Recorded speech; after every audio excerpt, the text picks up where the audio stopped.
that I actually knew I called her Miss Fales, Annie Fales. I remember her as a very warm, caring lady, but she was also very strict. Having been a teacher, she knew how to keep the children from acting out. Monument for such a good teacher of such long standing. She taught 50 years in Westboro.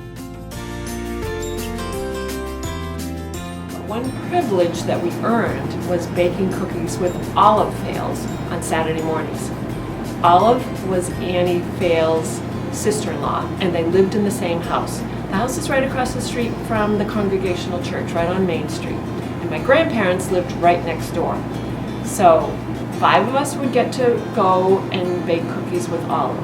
It was always the same kind of cookie. We had to bring our own rolling pin, and this was mine. So once we were finished rolling out our cookies, the dough, and making our cookies, which is sort of like this, we were allowed, and I said allowed because it was a privilege, to bring the cookies on a platter and walk through to the other side of the house and into the parlor, as they called it, and deliver cookies to Annie E. Fales. My family had always known Annie. She was a great friend of my grandmother, Elizabeth Weston Emery, and they read together. They were a minor book club. They would read 5 books a week. Annie was an incredibly curious woman, and I think that's one of the reasons she was such a good teacher. And she also embraced so wholeheartedly good knowledge, and she sought that all the time. She sought it from people, she sought it from stories, she sought it from nonfiction. She said something that always stuck in my mind, because she was a frail woman at that point, and just, little lines everywhere. She said, "I may be old, but I'm not decrepit." And it was really wonderful. That's what she was. She was a young woman right up until when she died. Very young.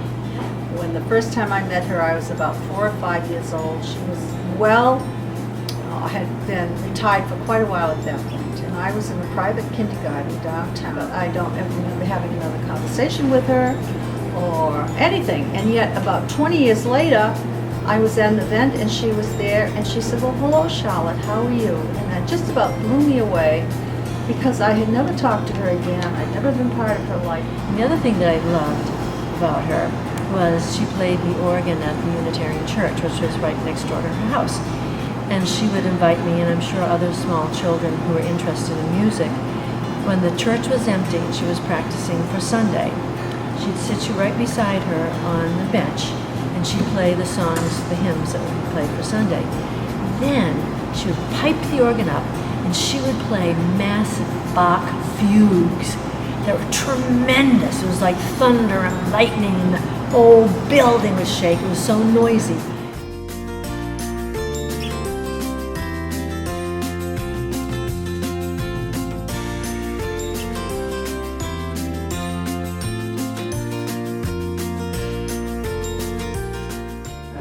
Education was the most important thing, and a love of reading. We tried to instill that in the kids. I guess it must be because of what I heard Annie Fales said about teaching. Patience, a sense of humor, and a real love of children.